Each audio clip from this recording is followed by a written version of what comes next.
Dear students, welcome to EPG Pathshala. I am Professor P. Bhaskar Reddy, Department of Ancient Indian History, Culture and Archaeology, Sri Venkateswara University, Tirupati. In the present module of the paper, Outlines of Indian History, we are going to learn about India under English East India Company. In the previous module, we have discussed the coming of Europeans, the rivalry between various European companies, and how English emerged as a monopoly over the trade and interfered in the internal matters of the existing Indian territories. In this module, you are going to learn about how the English East India Company created political power and obtained the provinces and became superior in the course of time.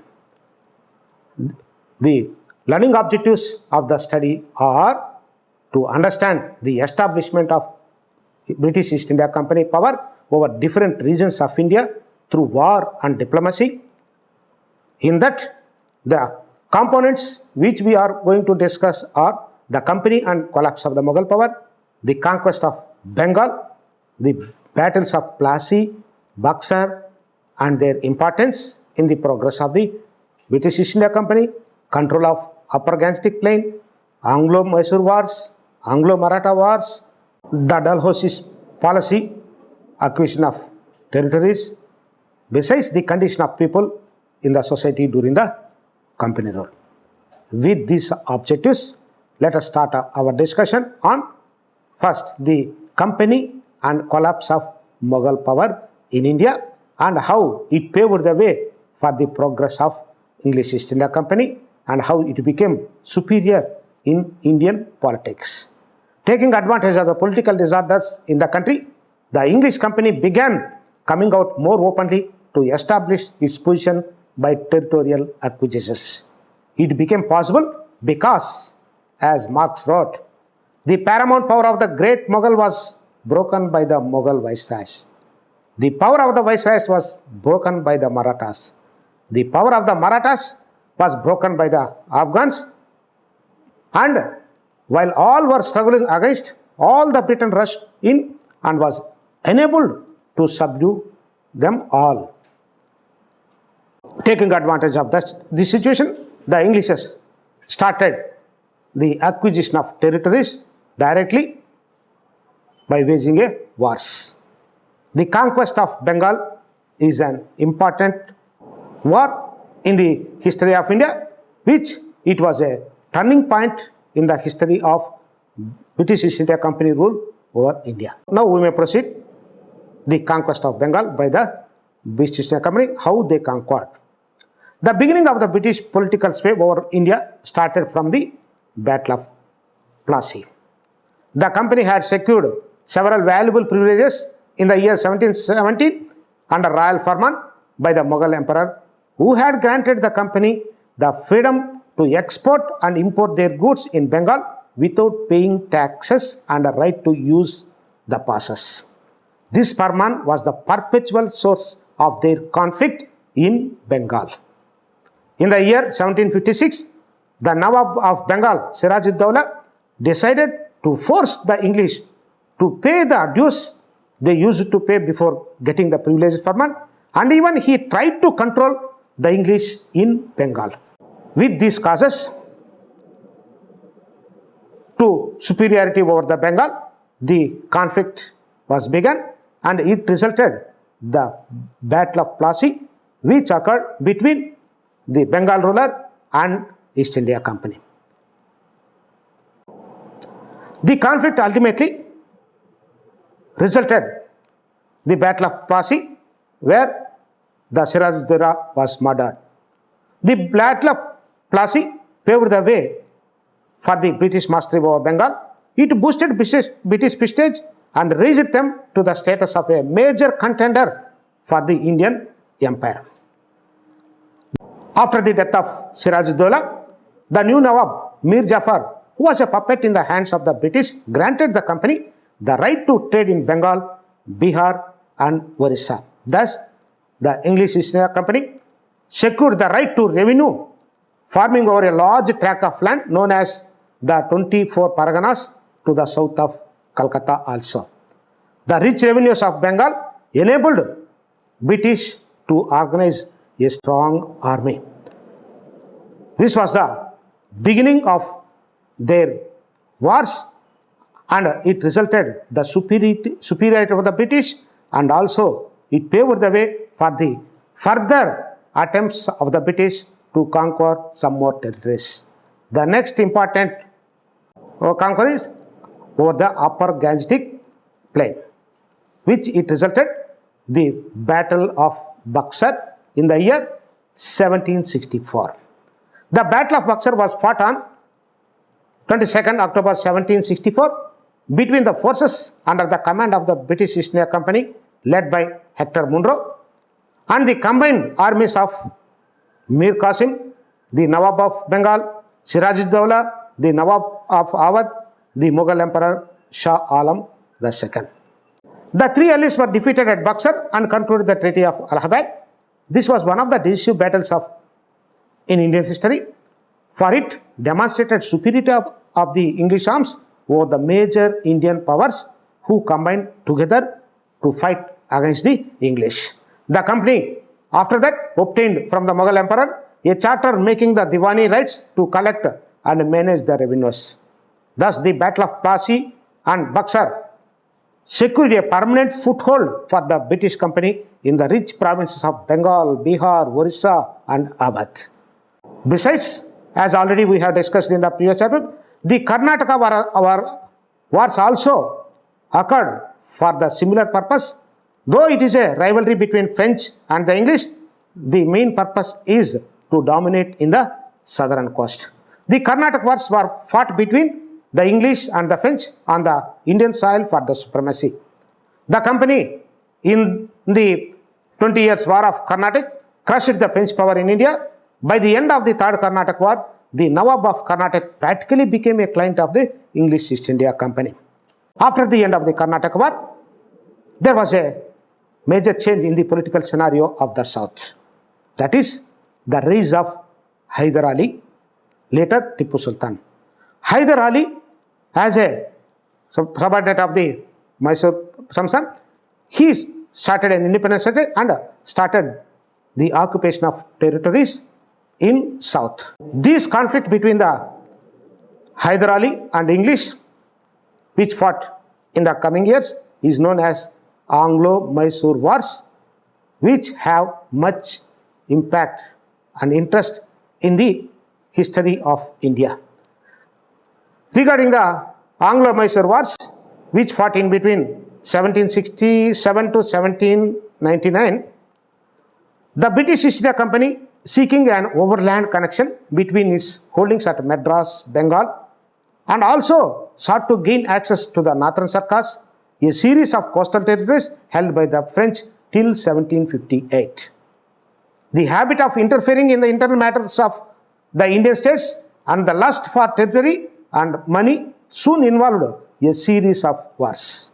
The English now paid their attention to Mysore, where Hyder Ali and his son Tipu Sultan were becoming a source of danger to the rising power of British in the South India.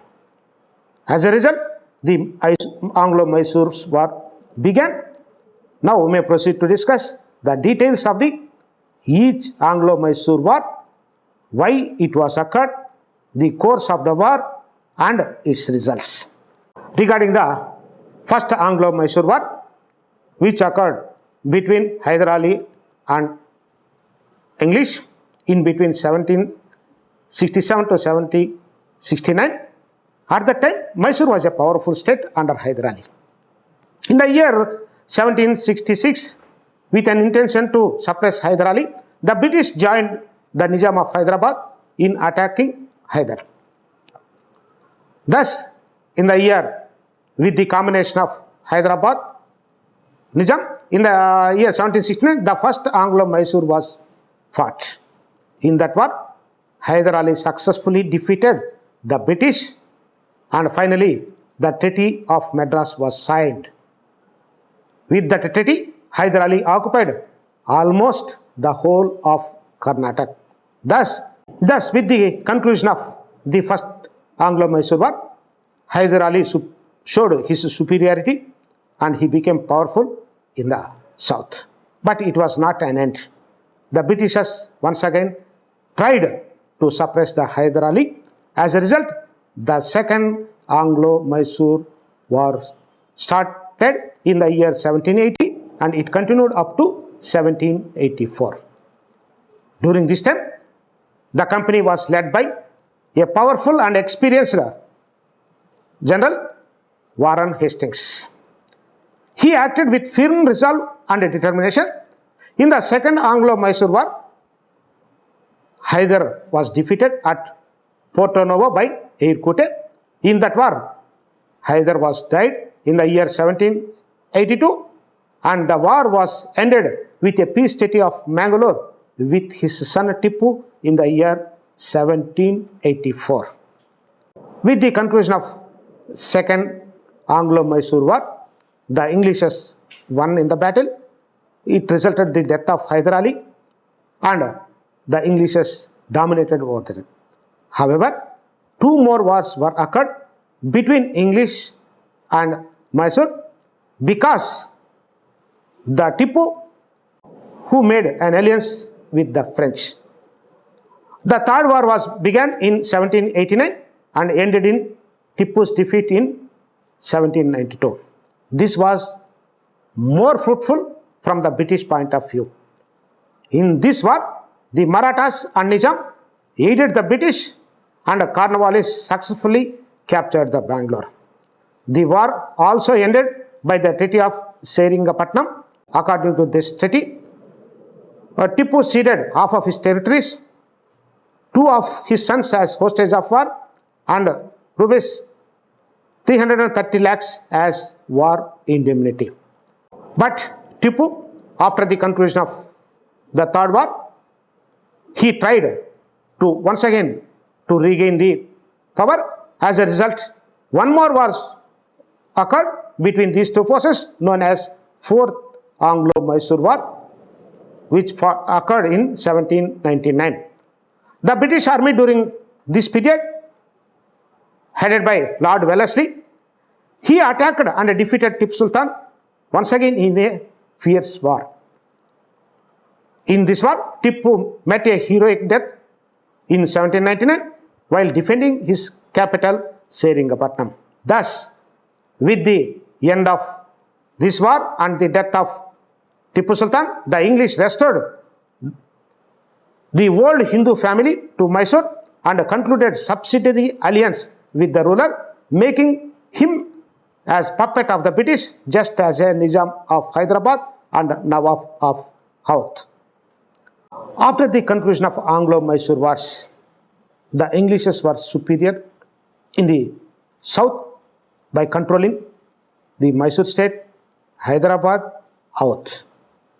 Meanwhile, in the Maharashtra, the Marathas, who rose to prominence in the beginnings of 17th century, now they posed a challenge for the superiority of the English.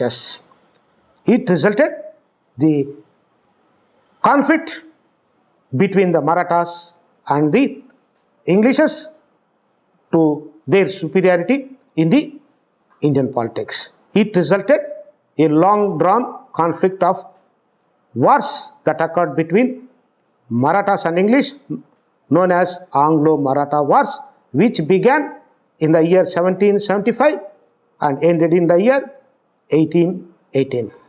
Regarding the causes of the war and how the Britishers involved in the Maratha affairs, they gained their chance in the name of interference.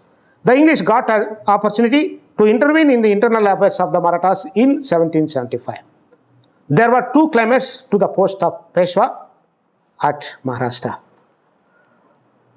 The first Anglo-Maratha War was began in the year 1775 with the British support for the Raghunath Rao's bid for the office of Peshwa. In this contest, the British faced the powerful combination of opposition from the Marathas, Mysore and Hyderabad alliance. In this, British suffered defeat at Vadagan in the initial stages in the year 1779, but they continued to fight the Marathas until the conclusion of Treaty of Salbai in the year 1782.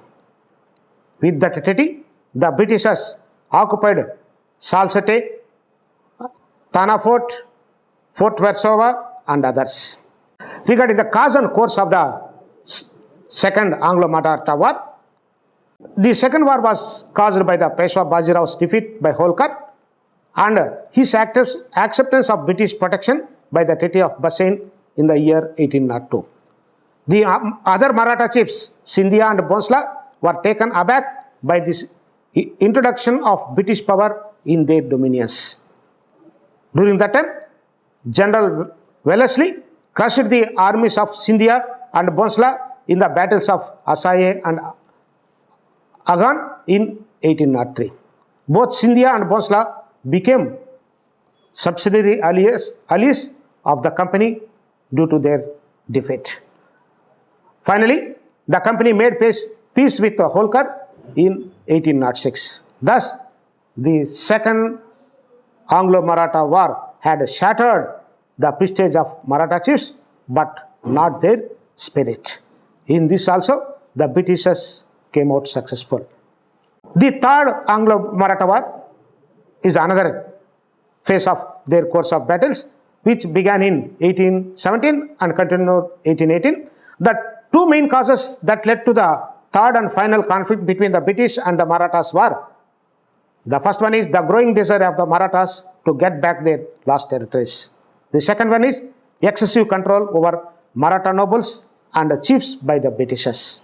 During this time, the Peshwa, who had concluded subsidiary alliances with the company, through all of disguise, and other Maratha chiefs joined with him. They made desperate last attempt to regain their independence from the British domination. The Governor General of the British at the time, Lord Hastings, struck back with the characteristic vigor. The Peshwa was beaten off in the battle at Kirki. Bhonsla's army was defeated at Sitalbaldi, and Holkar's army was crushed at Mehidipur. Thus, Peshwa's dominations were annexed in the year 1817. They formed into the province of Bombay. Thus, the Maratha provinces lost their independence status and it became a part of the Madras Presidency headed by the Britishers. Peshwa was retired on pension. Scindia, Holkar, Bhonsla and Gaikwad were allowed to rule under the imperial power of the company. The final war led to the complete domination of the English. It ended the Maratha Empire in India. With the conclusion of Anglo-Mysore Wars and Anglo-Maratha Wars, now the Britishers were able to dictate the terms and conditions. And also they were superior in Madras province, Bombay, Mysore, Oudh and others. With the success of this, the British company also tried to occupy the remaining Indian powers. The British completed the task of conquering the whole of India from 1818 to 1857, and in the beginnings of the 19th century, they started a continuous attempts to occupy Rajputana, Bihar, northern provinces, Bengal, Orissa. In this moment, when the British East India Company completed the domination over the entire Indian provinces, at that time, Lord Dalhousie came to India as Governor General in the year 1848. You know that Dalhousie is a powerful Governor General and his policies are differ which followed by the company so far. Now, we may discuss about Dalhousie and his policies and how he conquered the remaining territories and how he got the territories under direct control of company. He was determined to extend direct British rule over large part of India. He declared that the extinction of all native states of India is just a question of time. The chief instrument which Dalhousie implemented the policy of annexation was the doctrine of lapse. Under this doctrine, when the ruler of a protected state died without a natural heir, his state was not to pass to an adopted heir as sanctioned by the age-old tradition of the country. By applying this doctrine, Punjab was annexed after the Anglo-Sikh Wars of 1848 and 52, the states of Satara in 1848, Nagapur and Jhansi in 1854 were annexed. The Raja of Tanjore, Nawabs of Karnataka, Bengal, Farakabad retired on pension under this policy. In 1853, bearer was taken away from the Nizam of Hyderabad. In 1856, Oudh was annexed and the Nawab was disappeared. By the time of Dalhousie, 150,000 square miles of territory were ruled over by princes were annexed. Thus, with the Dalhousie's policies and annexation of the territories and a direct extension of the rule, the company emerged as the undisputed ruler of India by the year 1857. So far, we have discussed about the